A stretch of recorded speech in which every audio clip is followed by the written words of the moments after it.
Good afternoon, everyone.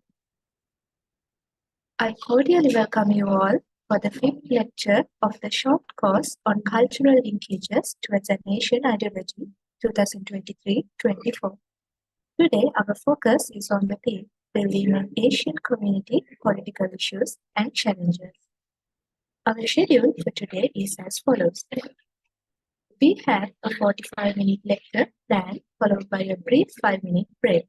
After the break, we will be resumed with another 30 minutes of the lecture, and finally we will be engaged in a question and answer session. Ladies and gentlemen, it is my great privilege to introduce our distinguished guest lecturer, Mr. Nuwan Herath. Mr. Herath, former head of the Department of Social Sciences at the Faculty of Management, Social Sciences and Humanities at the General Sir John Kodalawala Defense University, is currently pursuing his PhD in anthropology at the University of Kentucky, USA. With extensive teaching experience at the university level, Mr. Herath has demonstrated a profound dedication to sharing his vast academic knowledge and conducting research on vital topics such as monastic reforms, post-war Sri Lanka, and human rights violations. He holds a Master of Arts in Peace Studies from the University of Notre Dame in the USA, a Master of Arts in Conflict, Peace and Development Studies from Tribhuvan University in Nepal, and a Bachelor of Arts in Peace and Conflict Resolution with first class honors from the University of Kelaniya, Sri Lanka. His academic excellence is further underscored by scholarships received from esteemed institutions such as the University of Kentucky in USA, NORAD in USA, and the John B. Kroc Institute in USA. Sir, we are profoundly honored to have you with us here, and we warmly welcome you to deliver this lecture on building an Asian community, political issues, and challenges. We encourage our audience to actively engage during the lecture and Q&A session. Thank you. Thank you very much for that kind introduction.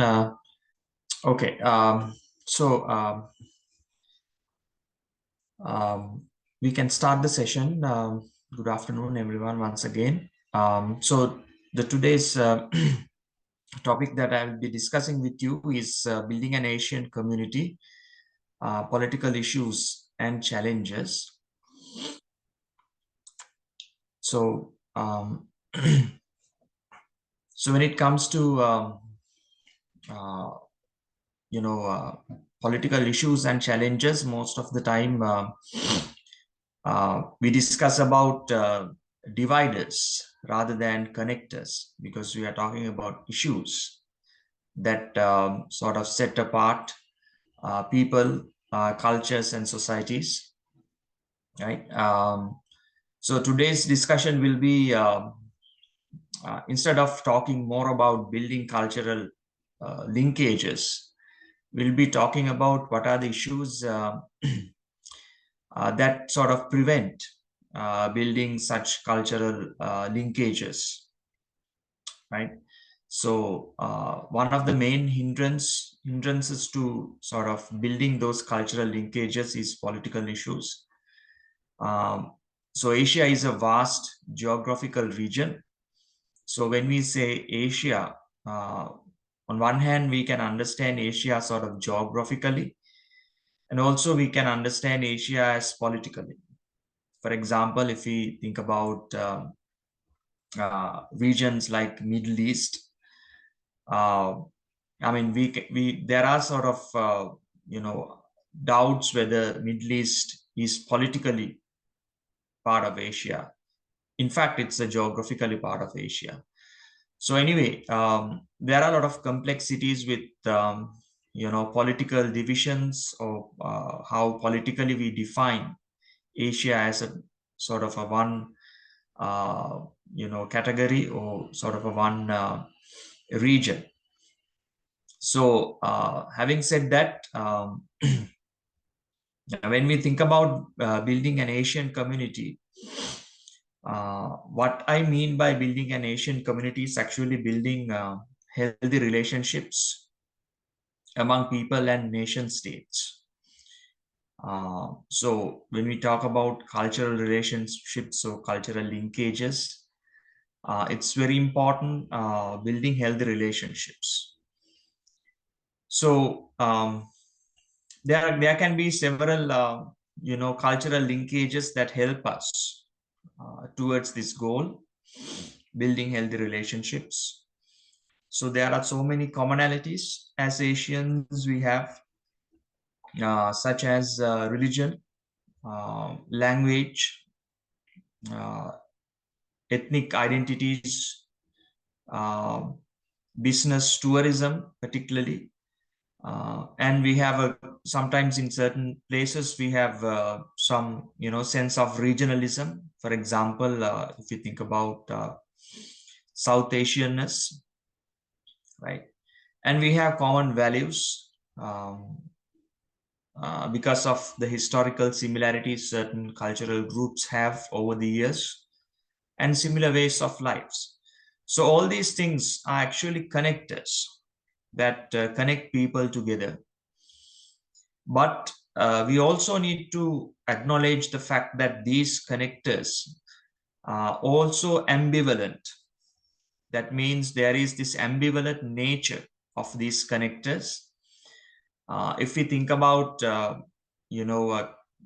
something like religion, for example, it can also be a source of violence. It can also be a source of separation between communities, sets apart communities. And we have seen how religion has become, a source of violence in various places in South Asia, for example. And also because of political reasons, sometimes languages also get separated. For example, if we think about this Hindi and Urdu, I mean, Indians and Pakistanis can easily understand both languages. Uh, but if we think about these two languages, they are pretty much the same, but it's actually political reasons that have played a crucial role sort of formulating these two categories as separate languages. But they could have easily been sort of considered as different dialects of the same language. So there are debates about that. So when politics come into play over these categories, they can be ambivalent. They can, can be sources of dividers, right? So the point is, there are things that we can make a lot of cultural linkages like religion, culture, and ethnicity. But at the same time, they can also be dividers, right? Because some of these categories that I have mentioned, like religion, ethnicity, they are ambivalent in their nature. They have this dual nature. Sometimes they can be peaceful. Sometimes they can help us for peaceful coexistence, but on the other hand, they can also lead to social divisions and conflicts between uh, communities and cultures across borders. Right. So moving on. So in today's discussion, I'll be touching upon some of these political issues and challenges that are listed out here. So there'll be ideological differences, differences in political systems, competition for dominance, civil wars in Asian region, unresolved political conflicts, or ongoing political conflicts, then issues related to modernization or resistance to modernization, and politics of inequality and challenges. So those are some of the issues that I will be sort of touching upon. So let's see them one by one. So the first one is ideological differences. So when it comes to ideological differences, first we need to understand what we sort of mean by an ideology or ideologies. So ideologies are systems of thought, right? So a political ideology in particular, it's a system of political thought that influences social and political movements, governments, social groups, right? So nation states that we live in today, they are influenced by political ideologies in their formation, because nation states need ideologies first to bind the people together in those respective states. So why people sort of live or sort of willingly live in a particular state, why they show their allegiance to a state, what makes them connected to state, it is because of ideology, right? So there are other ways of getting the consent of people.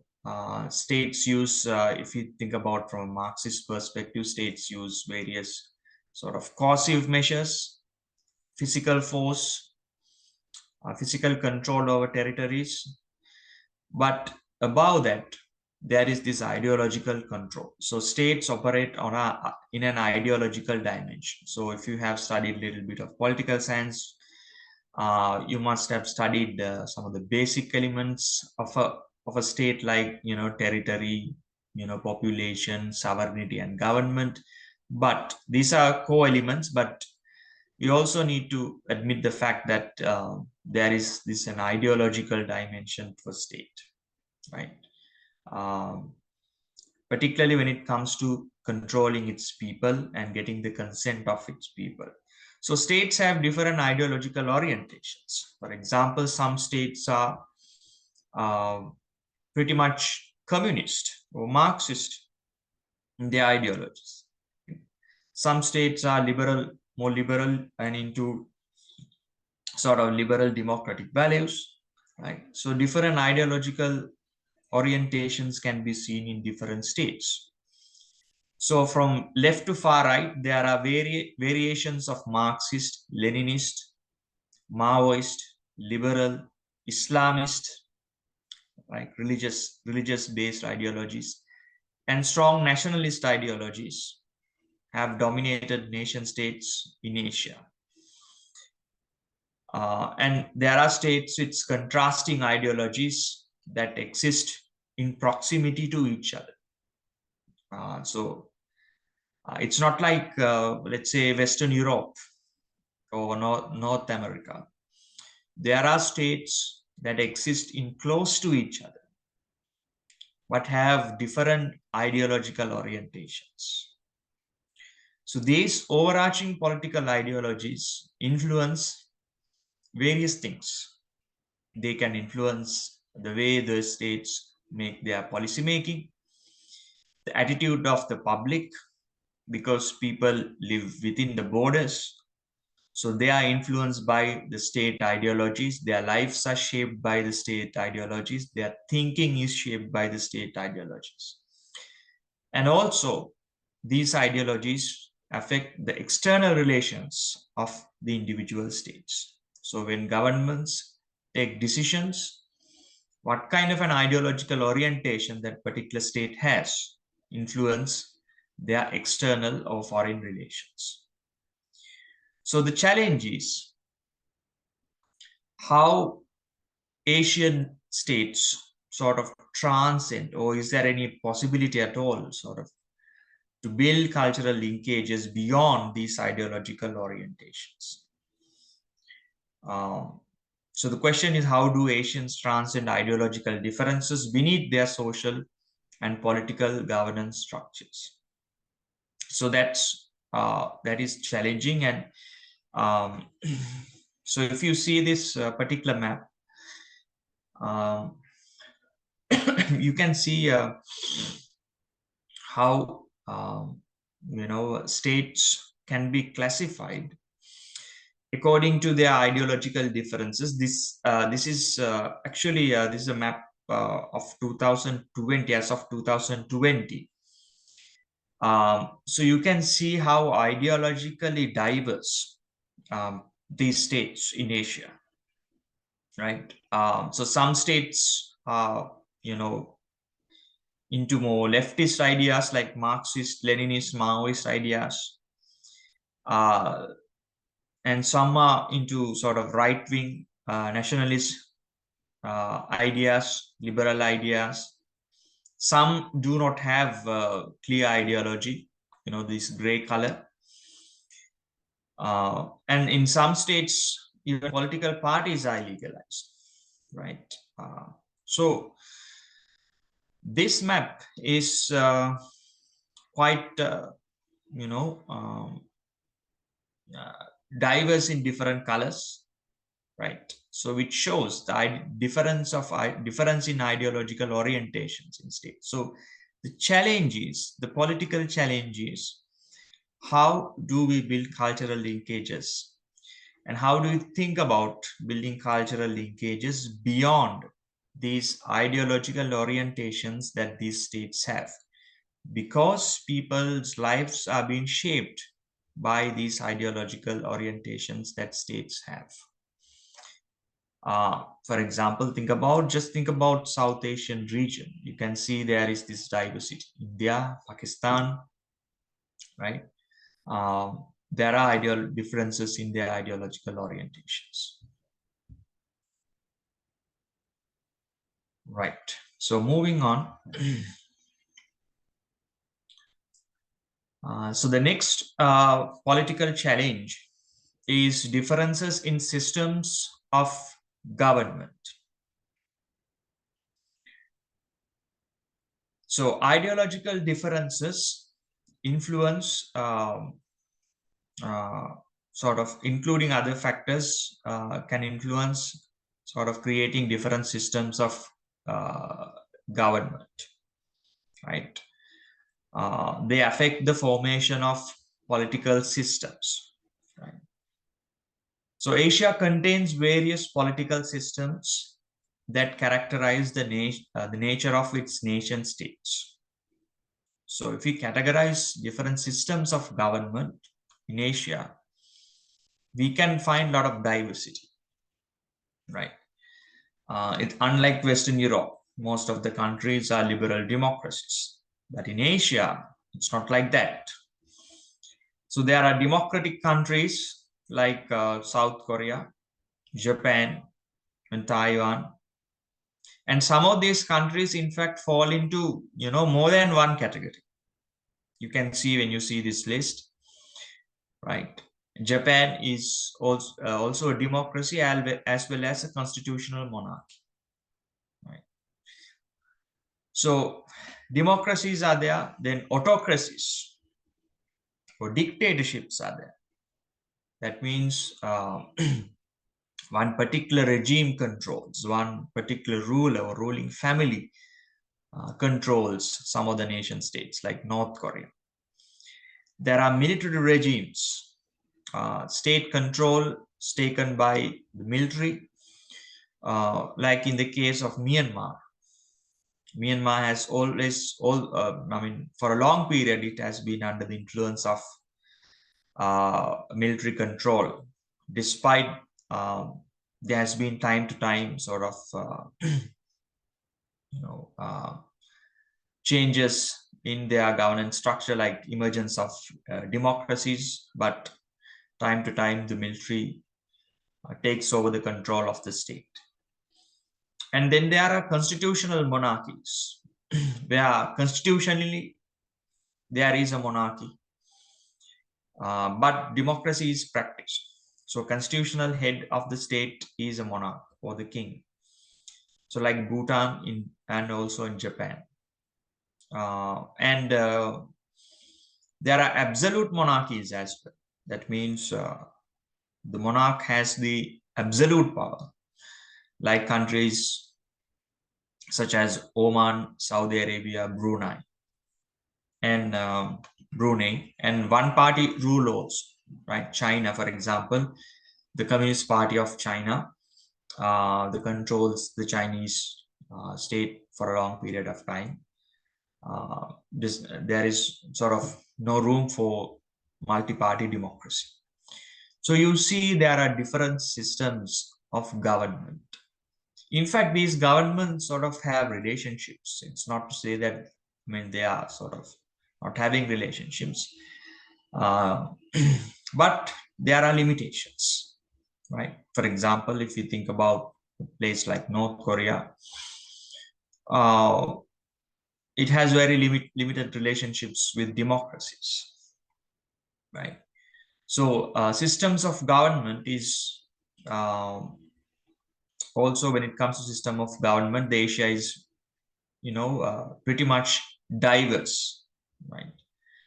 Very different, and these systems of government can lead to limitations, right? People are restrained by certain limitations imposed by governments. Certain countries, for example, now one way of uh, thinking about sharing cultural knowledge or building cultural linkages is media or social media these days. But because of the different types of governments some of these countries have, there are restrictions for people's interaction uh, beyond their national state boundaries. So systems of governments also act as a kind of a challenge to building sort of healthy relationships across people, individuals in Asian communities.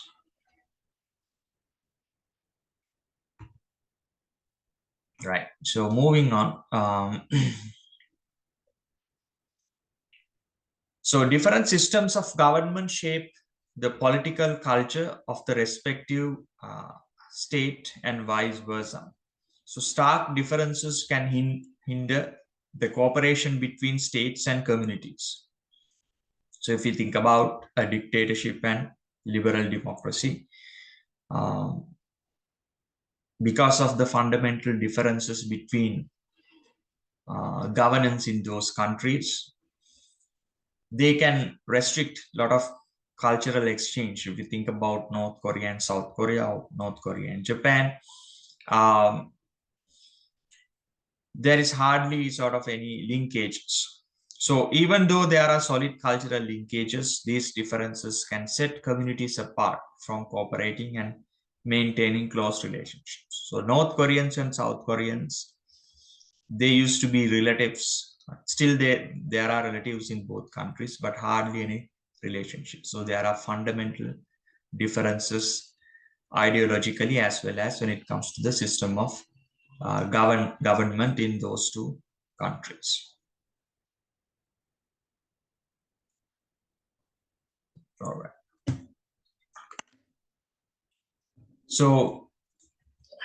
So far we have discussed two things. One is ideological differences the countries or nation states in Asia have.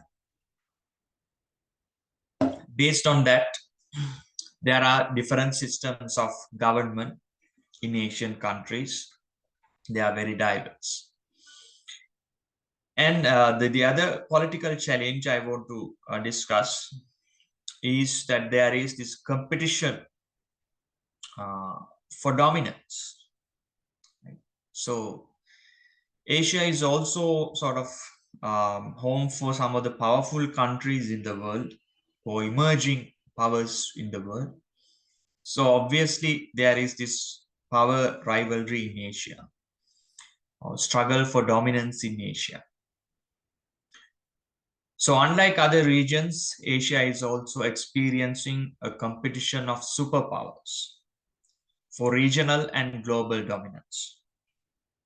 The rivalry between China and India since 1962 Sino-Indian War, due to the disputed Himalayan border, once again sparked in 2020 as well. So it's a very old dispute between these two countries. There's this border issue, and on top of that, which we will discuss later on, this Tibetan issue is also there. So India and China, they have this long dispute and rivalry between the two nations, but they are also Asian giants and powerhouses. So the rise of China and India as superpowers, yet as traditional rivals, will intensify their political or military competition for dominance. The rise of China and India is not a new thing for the world. As for some, it is like going back to early days of history. So it's not a new thing because historically these two geographical locations, China and India, not in the form of modern states, but they tend to dominate the world economic affairs. So the rise of these two countries is not actually a new thing to the world in that sense, according to some scholars. But how the two countries will manage their disputes will be crucial to the rest of the region, right? And also will be crucial to countries like Sri Lanka. Why do we say that? Because small countries always get sandwiched in between the power struggle of these giants. So there will be manipulations to take sides. There'll be manipulation to sort of implement certain policies. And then small countries would find it quite challenging, particularly to maintaining their relationships. And that can lead to various other political issues, right? So if you sort of aware about some of the regional affairs in South Asia, how South Asian countries, apart from India, how other countries have managed their relationship with China, then I guess you have a better idea about what I'm saying here. How sometimes like small countries like Sri Lanka and Nepal sandwiched, Nepal in fact geographically also sandwiched between India and China, manage relationship despite the rivalry between these two, giant nation states, right? So those are some of the political challenges that small countries face when the big superpowers sort of compete for their dominance.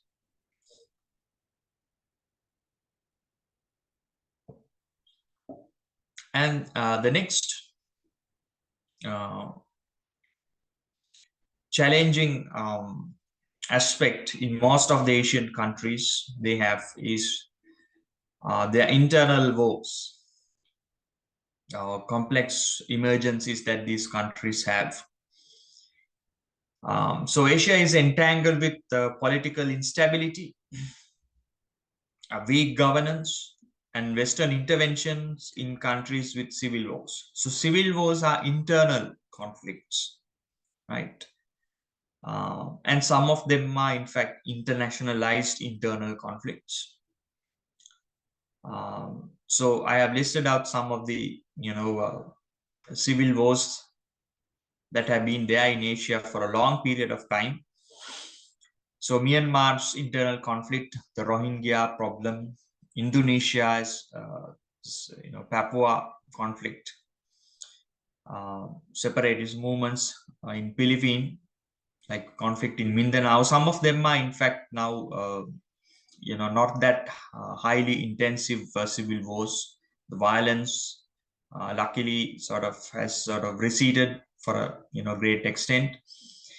Iraq ISIL insurgency, the violence has actually reduced now. but there are no any permanent solutions so far. So these the underlying reasons for these civil conflicts still continue. South Thailand, there is this separatist movement for South Thailand, the Islamic separatists versus Thailand state. There are historical reasons for these conflicts. Historically, how these states have been sort of formulated, and Syrian civil war in Yemen. So these are some of the pressing problems that Asia sort of faces. And one could also ask this question: where do we locate this, the ongoing situation in Middle East, the Israel-Palestine conflict? Does it come under this particular criteria? I have deliberately sort of not included that. One is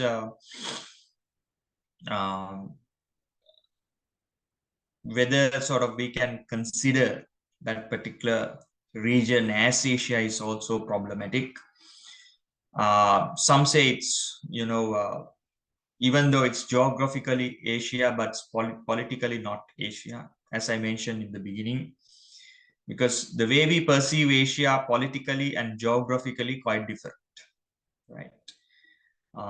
Sometimes now you can also in the same line argue then why there is Syria and Yemen, because that Middle East, it's a different political theater, different theater of war. So I mean, yes, there are disputes when it comes to categorizing whether it's politically Asia or not, right? And also when it comes to sort of categorizing them as civil war, so internal problem, then there is also a problem whether we could consider the Israel-Palestine conflict as a sort of a civil war. So that's why it is not included there, but still that is a problem that has a lot of relevance to Asia, because if you think about Israel, a lot of Asians work there, including Sri Lankans. So it's a problem that affects a lot of Asian nation states as well. So what are the overarching reasons for the emergence of some of these civil wars or complex emergencies? So one reason is state formation. So how state formation, what we mean by state formation is basically how some of these states were formed, particularly after, let's say, a period of colonial control. Most of these states are actually new states. So when states form after the colonial period, the states have to manage their minorities and majorities. So most of the colonial states actually face this problem, managing their majorities and minorities. So some of these states experience these separatist movements, breakaway movements, political struggles, because they have not been able to manage their minorities. And there are issues related to power sharing and distribution on top of that. How power is shared in between center and the periphery. How communities in the periphery enjoy power, how they have exercise, how they experience power, how power is distributed to peripheries. So managing diversity is one of the main pressing problems in some of the civil wars that I have mentioned, right? Managing different groups, ethnic groups, regional groups in states. It's one of the main aspects of state formation and statecraft. And some states have not been able to sort of make constitutional reforms, make sort of smooth transition of power. Some of the states like Syria, there hasn't been sort of constitutional reforms or power sharing between other stakeholders. And some states have governance issues. Why military sometimes come and take over, control, right? So how democracy and various alternative forms of governance to military rule have been successful in some of the countries, uh, kind of connected to this governance and resource distribution also. So again, center periphery, how resources are concentrated in the centers and how they have been distributed to peripheral areas led to sort of, movements, emergence of movements in these states. So there are a number of overarching reasons or factors that had led to this, emergence of civil strife in most of the Asian countries. So one reason is the colonial legacy and state formation and statecraft, and the other overarching reason is governance. Good governance, we talk about good governance. So because of that, states have struggled to manage its populations, manage its regional groups. And then apart from that, because of these issues, there are external influences. So why other external parties sort of get an opportunity to intervene is because of the problems inside the borders that we have to understand. So it's easy to sort of make sort of claim saying that it is because of this external support that some of the armed groups have to continue their violence and continue their separatist movements and so on. But we also need to understand the fact that external force can get a chance to intervene because there are pressing problems inside those countries, pressing problems related to governance, pressing problems related to state formation, statecraft, power sharing, participation, or opportunities shared and given to various ethnic and cultural groups in those countries. So managing different categories of people is a real challenge that these states face. Managing diversity is a real challenge, and that is why there have been civil wars.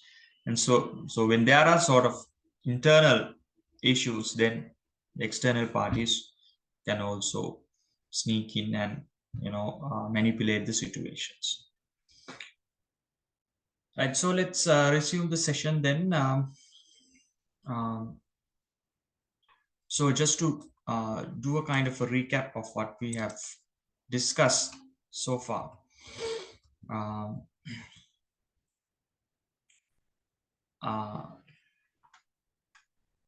So we have discussed about ideological differences of states, and we discussed how these ideological differences shape different political systems. And we also touched upon this competition for dominance, like powerful states like India and China have in the Asian region. And we also discussed about this problem of civil wars. That has been a common problem in most of the Asian countries due to reasons like the colonial past and state formation after colonialism, and issues related to governance in some of these countries, particularly states failing to manage their minorities and majorities. And then now we are going to discuss about some of the unresolved political conflicts in the Asian region.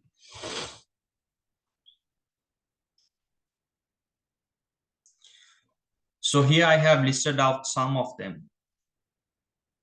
So Asia is also known for several unresolved political conflicts that have an interstate dimension. So you can include Israel-Palestine conflict if you want, but as I mentioned before, whether we could politically consider whether it comes under political Asia, it's a debatable question, right? So when it comes to South Asian region, this India and Pakistan problem is one of the major issues that has been there since 1947, since the separation of this British Raj into India and Pakistan, the arbitrary separation of India and Pakistan by the colonial British. So and there is this Tibetan issue, the control of Tibet by China after its the political change or revolution that taken place. China took the control over Tibet. So a nation, it's like nation living within another nation. I guess you have heard about Dalai Lama, who lives in India and Dharamshala, who advocates for a separate, or the liberation of Tibet from China. So these two issues actually also an interesting case for this particular concept called irredentism. I wonder whether you have heard this term, irredentism. So irredentism means when there is a kind of a disputed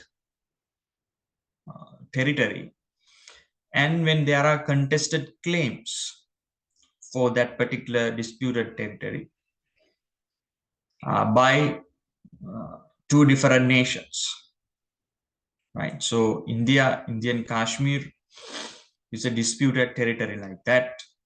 So at the time of separation of India and Pakistan, Kashmir had a Hindu king, wanted to join with India, but there is this Kashmiri population, majority of them are Muslims, so had different thoughts. And today there is this independent movement for Kashmir as well, right? And now it's highly militarized region also, right? So these problems have continued right from the emergence of these nation states. So remember, these India, Pakistan, these are new states, right? They were created, they emerged as a result of British colonialism, right? So right from the beginning of these states, right from the emergence of these new states, these problems have been there. So therefore, these unresolved problems have affected the people in those states. People making cultural linkages, relationships, because people also get carried away by these political issues, right? So, and there is another problem, which is this South China Sea problem, which is actually not a Asian problem any longer. It's a international problem with the involvement of global superpowers like United States. But there are disputed islands, and also the the sea area is kind of a disputed area where how sort of these countries can handle different economic activities in this area. And also North and South Korea divide. As you know, it's a kind of a divided nation based on political reasons. So these unresolved problems still continue, and they have long histories of hostility between these countries. So So how Asia is going to manage, how Asian communities, how Asian political communities going to sort of manage these issues, right? In the coming years, in the coming decades. Or these problems are kind of omnipresent or they are forever? Are they going to continue unresolved forever or for a long period of time? Um, so those are some of the questions that we can ask with respect to some of these unresolved problems. And the next issue that I want to bring in is that there are difficulties in modernizing some of the Asian communities. This is in fact pretty much related to communities um, rather than the nation states itself. So some of the communities have issues with modernizing. Some of the communities are more concerned about their, unique identity. So Asia is also home to several Islamic groups who want to exercise a form of hardcore radical practices of Islam by refusing to accept and absorb modern social values and norms for their way of life. So some communities in Asia, some groups in Asia have sort of embraced a radicalized version of their religion, which sort of defects its association with other communities. Currently, Iraq and Syria, those two countries have been considered as the epicenter for Islamic terrorism. And also there is a risk that, these radicalized movements kind of shift towards East Asian region as well. Because it is in fact, East Asian and South Asian regions are the regions where most of the Muslim people live. So these groups can sort of manipulate and use these regions sort of to promote their radicalized ideologies. So in addition, Islamic republics are known for not catching up with social, cultural, and political changes in modern societies. For example, when we think about some of the modern ideas and modern movements, like women's rights, religious freedoms, entertainment, or sexual rights, and also prevention of these child marriages and so on. These things still they are with these radicalized communities. They have a lot of things to say, and they have a lot of concerns with them. And we don't see with these radicalized or these fundamentalist groups, we don't see these things like women's rights or religious freedom, sexual rights. And the punishment given in those communities, actually severe punishment for some of these practices, right? So Asia Pacific region contains the highest number of Muslims, particularly South Asia, which includes the largest population. Also, there are growing tensions between Muslim minorities and other majorities, such as Buddhist and Hindus in South and Southeast Asian regions, over issues related to modernization and ethnocentrism. So, because of these reasons, because of these reasons, how certain communities in Asia perceive, Muslim communities. Remember that most of the Muslims are mainstream Muslims, but there is a lot of ethnocentrism going on. So what do we mean by ethnocentrism? Is a kind of a stereotypical view of looking at other ethnic groups. Right? So people tend to view it, in the case of Rohingya Muslims in Myanmar, which has become a kind of a regional problem. So there is this ethnocentric view towards these groups. Right? So Muslims are perceived as sometimes, in an ethnocentric manner, because people tend to equate even sometimes the majority mainstream Muslims with these radicalized groups. So there are a lot of prejudices, right?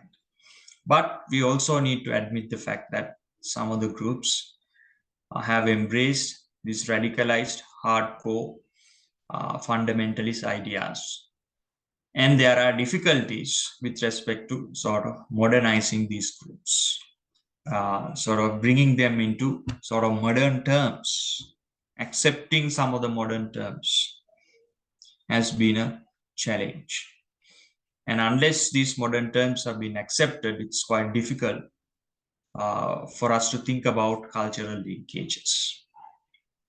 And also another point that I want to mention here is that some of the communities in Asia, particularly in places like Indonesia and other Southeast Asian regions, some of the communities have left the urban centers, and they have they have gone towards their peripheries, and they want to stay away from the states.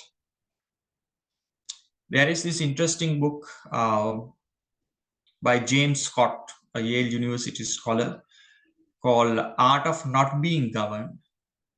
So in this book, he talks about how certain communities have sort of left the centers in those countries, Southeast Asian countries, they have gone to hills, mountain areas. And they have opted to live in isolation.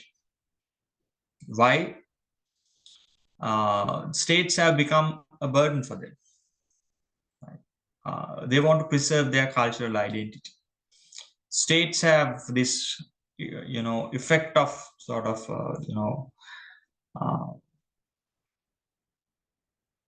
controlling or erasing some of the, unique cultural identities and features. States can bulldoze some of the communities, right? So because of that, some of them have opted to live away from the states, right? So that is also a challenge because, states, we have to also acknowledge the fact that states are actually new, relatively new. The state system that we live today is just 200 or 300 years old system. But communities have lived, more than that. They have like long histories, right? So states is pretty much of a modern phenomena or modern reality, but communities have lived for a long period. So because of the states, communities find their identities being threatened. So therefore, communities have decided to sort of live away from the state's influence, right? So then, in a context like that, in a state-centric context, where we think state as natural or taken for granted entity, how do we think about building cultural linkages, right? So we should not actually think about state as a natural thing. It's a relatively a new thing, but communities have lived long or before the emergence of states, right? So that is why those communities have started to sort of live away or stay away from uh, the influence of some of these states, right?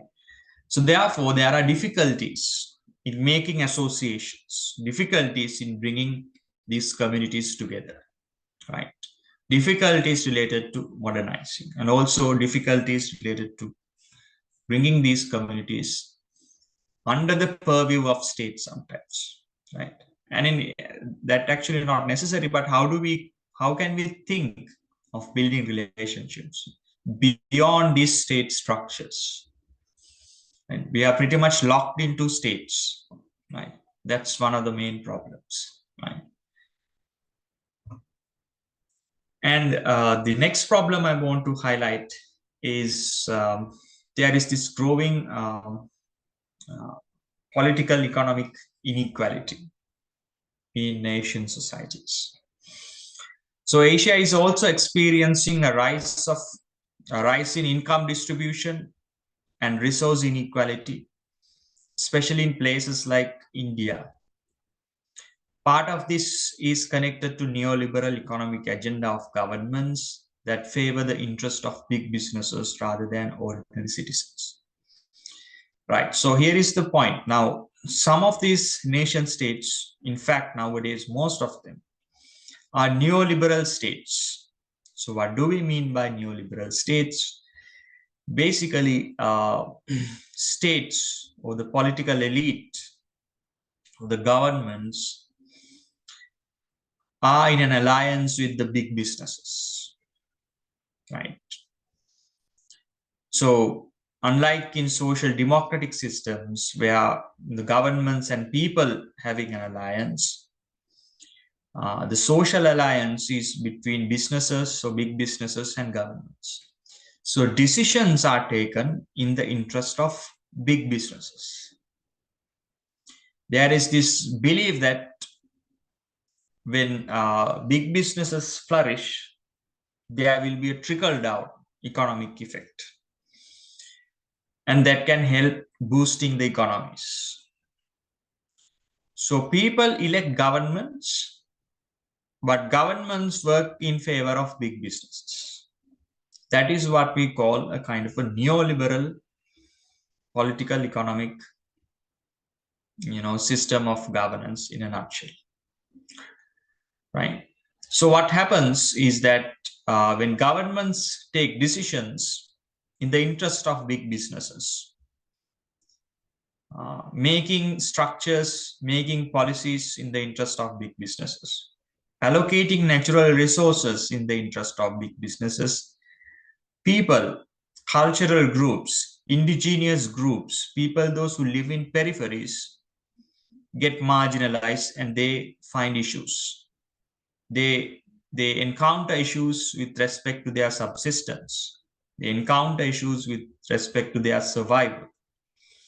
And one classic example is this Red Corridor area in India.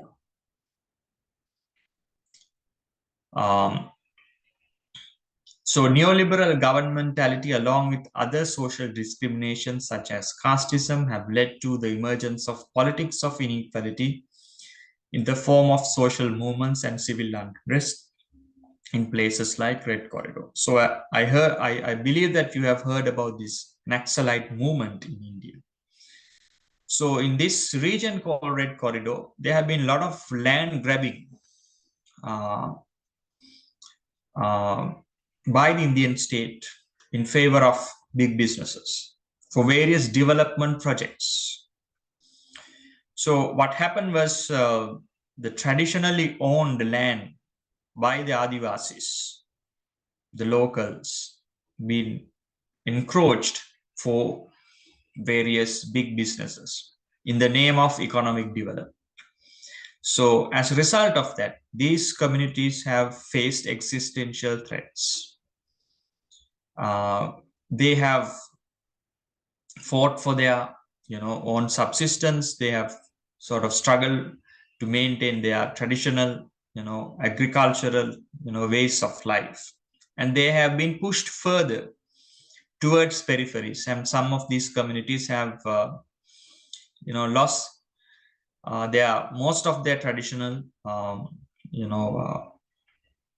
ways of life and subsistence and economic ways of survival, right? So that has led to sort of these communities getting engaged with or supporting movements like Naxalite movement against the Indian state. So that has been a problem in India. So these kind of situations we also call this accumulation by dispossession. There is this, scholar David Harvey who introduced this term accumulation by disposition. That is, the state accumulate, dispossessing the properties, dispossessing the land, the environment owned by these traditional, people. The properties owned by the people in the name of economic development. So states' interest is big businesses, not necessarily the people. So this is a kind of a form of an economic model that states actually follow these days. And that had led to the creation of a lot of inequalities. And sometimes some states, in fact, have given some of the vital land, vital territories of their state to big businesses, right? And that dispossessed the properties of even unborn generations. Like we have seen how states have given certain properties to multinationals and other powerful countries for 99 years. So 99 years is a long period of time. 3 generations. Who would remember even after that? So that is dispossessing from the unborn generations also, right?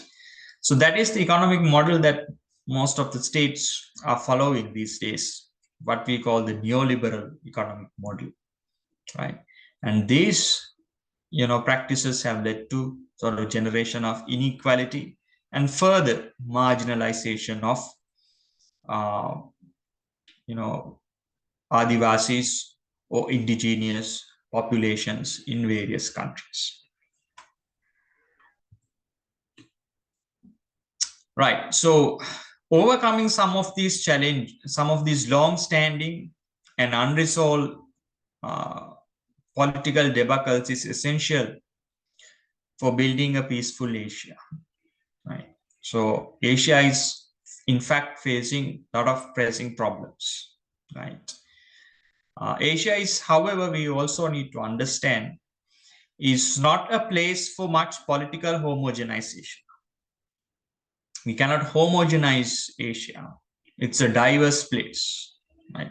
So I understand, I believe that you understand what I mean by homogenization, or kind of making, a similar everywhere. We can't do that, right? For example, promoting liberal democracy everywhere in Asia, it's not possible because it is immensely diverse and different.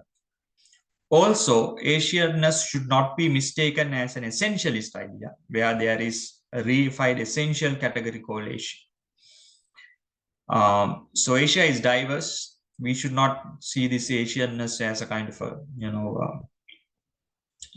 of a, essence that is there across all the societies. It's also not there like that.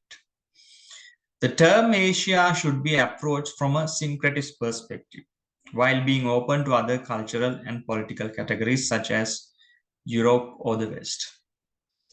So we have to approach Asia with an open mind, understanding its political challenges as well as its immense diversity. And also, we should not juxtapose Asia sort of in a firm way against Europe or Western civilizations. In fact, Asia should learn from other, regions. Now we talk about this Eurasia idea also. So, there are a lot of political connections and political ties with other regions as well. However, critically engaging with Western construction about Asia is an essential first step for finding innovative solution to some of these political problems. So we also need to think about how Asia was framed by the colonial Western ideologies, right? How Asia was initially viewed by the colonial ideologies. And some of these colonial practices, as I have discussed before, have led to problems when it comes to state formation in Asia. Like when countries came out of the colonial periods, they had to face new challenges of how to manage their minorities and majorities in a democratic order. So after colonial period, when states got democracy, they had to go for elections, and obviously with that elections it created new politics of majority and minority power sharing issues, and then most of the Asian states kind of got bogged down with respect to power struggles between minorities and majority. So Asia needs to sort of come out of these, nation states have to come out of these long standing issues of governance and state formation, and also need to come out of some of the Western constructions about Asia. So those are some of the pressing challenges that Asia in fact face as political challenges.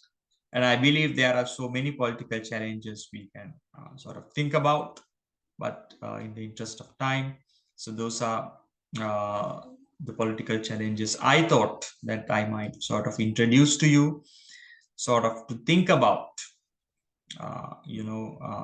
where we live and what kind of challenges faced by our, surrounding communities, neighboring nation states, and so on. So with that, I would like to end my presentation, and I also like to hear from you if you have any comments or questions related to some of these topics that I have introduced.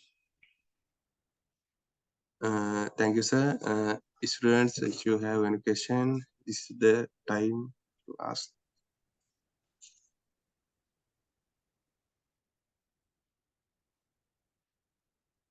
Sir, I have one question. Yes, Kulatilaka, yeah. Sir, even though there are similarities among Asian countries, political differences and issues, stand out when it comes to building an Asian community. So the question is it really possible to build an Asian community? Like, do we need to create a political unity like Pan-Asianism? But even that wasn't successful. So how do we really go about building an Asian community? Right. So yes, that's a good question. So one thing I want to mention is that now there are, I mean, nation states have built these political organizations as well, like ASEAN, various regional organizations. So there is this sense of Asianness already there. But here we are talking about building cultural linkages. So one thing is that I think one emerging characteristic out of this presentation would be to sort of, the implied idea here is that, we also need to sort of think beyond the nation states. So Asianness is, we should not sort of, these political, most of the political challenges are related to nation states. They are historical problems. So there are other ways that people can think of sort of transcending the nation state boundaries. For example, there are other, opportunities where people can share their commonness. I believe that those things are discussed in other lectures also, but we can think about tourism, we can think about sports, we can think about social media, we can think about education, we can think about universities, youth exchange. So there are so many avenues that we can think about building this commonness as Asianness.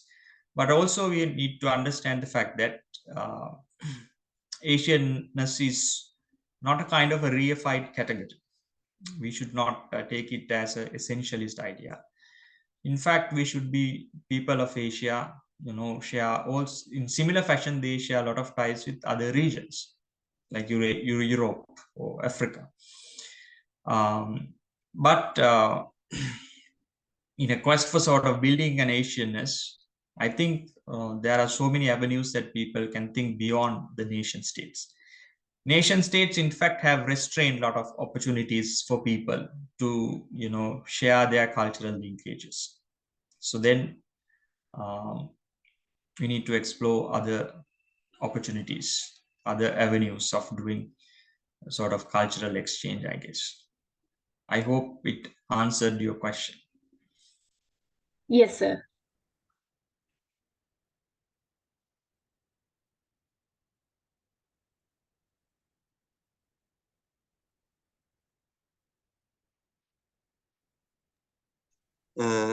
So actually, I have a question. Yeah.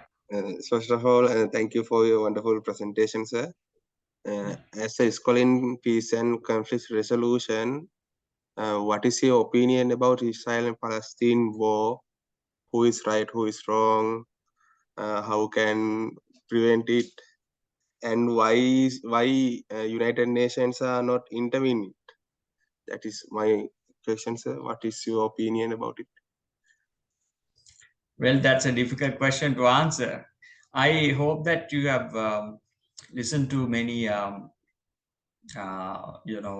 ongoing discussions about the legacy or the histories of these two conflicts. So if you think about the history of this particular issue, it goes beyond the modern period, as you know, right? To this, the ancient sort of Roman Empire, how it expelled the Jews from this region and so on. So it's a problem that has connected a lot of history, dragged a lot of history. But we also need to understand the fact that we see history, retrospectively from the position that we in today. Right, we relate history according to our current position that we have. So histories get interpreted in different ways. So I'm not here to sort of, I don't think I should make any statement about who is right and who is wrong, but my main concern is about the lives, that are sort of being, lost at this moment because of the, the violence. So when it comes to these, pressing issues in the world, you asked about this United Nations. I mean, there is this criticism that United Nations has been kind of a toothless tiger when it comes to most of these, problems where big superpowers are involved. So it's actually not a problem of, Israel and Palestine per se, but behind the scenes, there are a lot of other, players, external players, superpowers are involved. You saw this, the US president's visit to Israel, which created a lot of, concerns, particularly among the Palestinians live in United States, and also, sort of directly dragging United States into the problem and creating this, sense that whatever Israel does is also equally sort of, kind of has a kind of a relevance to United States in that sense. So therefore, it's not sort of a problem between Israel and Palestine. It's a problem with a lot of other vested interests of other states. So one thing I think we should understand is that there is this, this disputed area of Jerusalem, and which is the birthplace for three religions, three world religions. And there is this also idea that these people, some of them believe that they're chosen people to sort of protect this particular religion and the area. They have been chosen by the God. So that kind of religious belief is there. So this is also a unique case of how religion has become a kind of a source of violence. So different histories can be traced, different lineages can be traced. For example, one could say that at the end of the World War I, or before the World War I, or at the time of World War II, it was populated by Palestinians, but it was changed. There was this systematic genocide, but the Jews might say, no, even before that, our people lived and we were being forced out of this place and so on. So history is a large closet where you can find the, fitting costumes and create your own history. So, well, I guess one way out is, the people, the social movements in the world, the civil rights groups should sort of come out and first they oppose the ongoing violence, the killing of, innocent civilians. And then there should be some kind of a, room for discussions and, sort out this problem non-violently through discussions. I think that should be the way out. But I think to judge or say that, this party is right and this party is wrong, that I don't think we can make any judgments, because history is a contested area. And as I said, it's a large closet where we can have our own costume and we can interpret in our own way. But traditionally, as we saw, Sri Lanka has been on the side of Palestine by certain leaders. For example, former President Mahinda Rajapaksa was, a supporter for the Palestinian cause. But nowadays I understand most of the youth.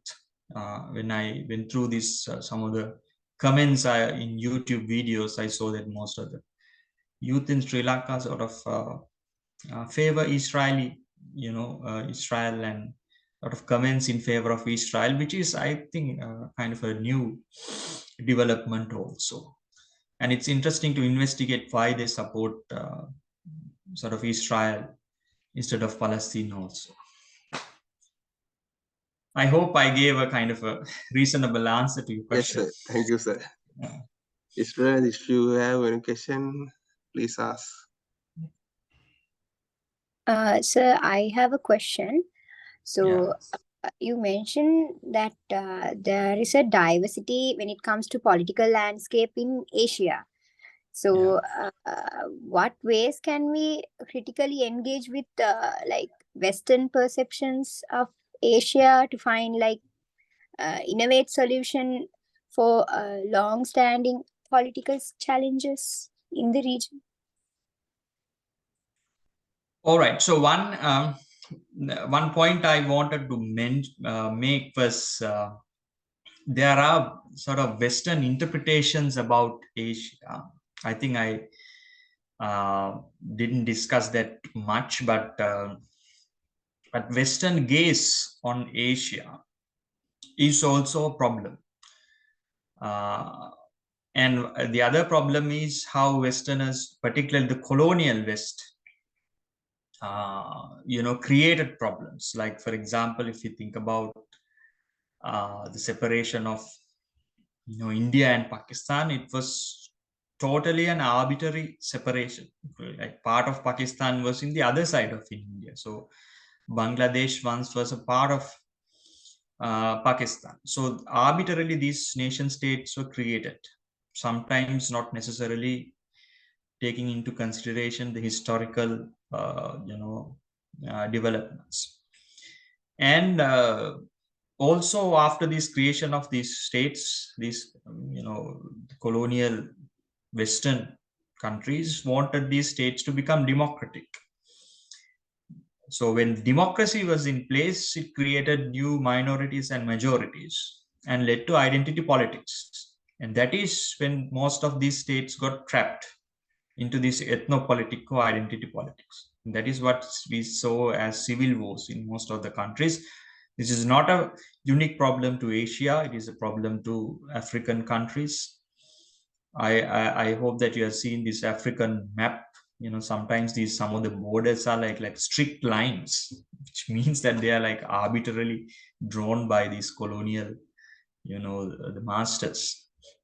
So it is important to sort of, think about how, these colonial legacies have created these problems. and what are the local ways, what are the different methods that Asian communities can think about sort of coming out of these problems, right? Rather than just continue to fight like various places like Southeast Asia, we see communities continue to fight, states also continue their violence against these communities. It's important to understand how colonial legacies are kind of connected to these problems. Colonial projects are connected to these problems. The colonial interpretations and expectations about democratic performance by these states are connected. So local solutions, homegrown solutions are very important. State itself is a modern concept which originated in Europe. That is why I mentioned that some of the communities in East Asia have left the state, so left the state centers, peripheries, capitals, and they have gone to mountains, hills. There is this study by James Scott, professor from Yale University. They opted to live in isolation. So why is that? So state has become a kind of a they have perceived state as a oppressive mechanism that suppress their cultural identity. So we need, there is this need to sort of listen to local communities, their needs. Now think about where India is heading. I mean, India is doing well. It's becoming an economic giant, but there is a cost for that. At the cost of some of the local indigenous groups, right? Their lives matter also, right? So these economic models or the success models are proposed by or originated in the West. So we need to think about decolonization in that sense also. It's not just the political decolonization. We also need to think about decolonization and emancipation from some of the models that we follow, some of the economic development models that we follow as successful models, right? So decolonization in economics, decolonization in politics, decolonization in education, right? How do we interpret our histories? How do we interpret our knowledge systems? So when we sort of when we can think of decolonization in all these areas, then there is a room for us to sort of think about what is Asian, what is local, what is indigenous, and how we can think about building healthy relationships. So that is what I actually wanted to convey. And that is how we can, I believe we should approach diversity. But, when we follow certain economic development models, political models, mostly originated in the West, then these states also get kind of caught in some of these long-standing problems. So some of the larger problems are in fact colonial problems, which has undermined a lot of diversity. For example, today we don't know what is going on in Kashmir. It's a colonial problem. We don't know who live in Kashmir. We don't know what expectations that people in Kashmir have. So how do we sort of move beyond that? Requires a lot of decolonization almost in all the aspects of life, I guess.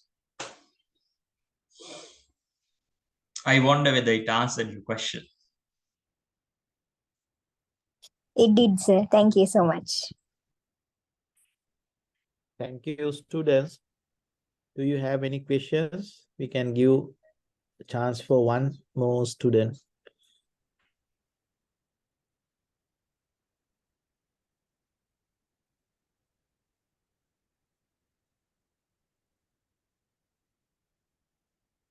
No questions. So if you have any question, please use our common email address, yurakedu@gmail.com, and please send your question and I will forward it to answer and get back to you.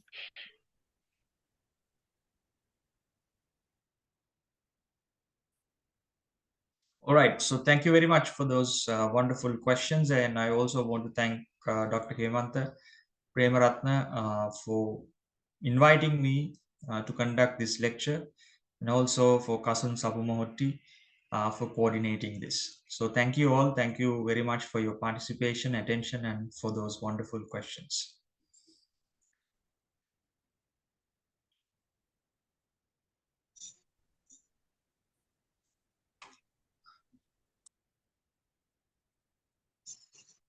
Good evening, ladies and gentlemen. I am delighted to extend my gratitude through this vote of thanks on behalf of the students participating in the short course on cultural linkages towards an Asian ideology for the academic year 2023-24. First and foremost, I would like to express our heartfelt appreciation to our esteemed lecturer, Mr. Nuwan Herath, for generously sharing his time and invaluable knowledge with us today. Sir, your contribution to this course is a true blessing, and we are profoundly grateful.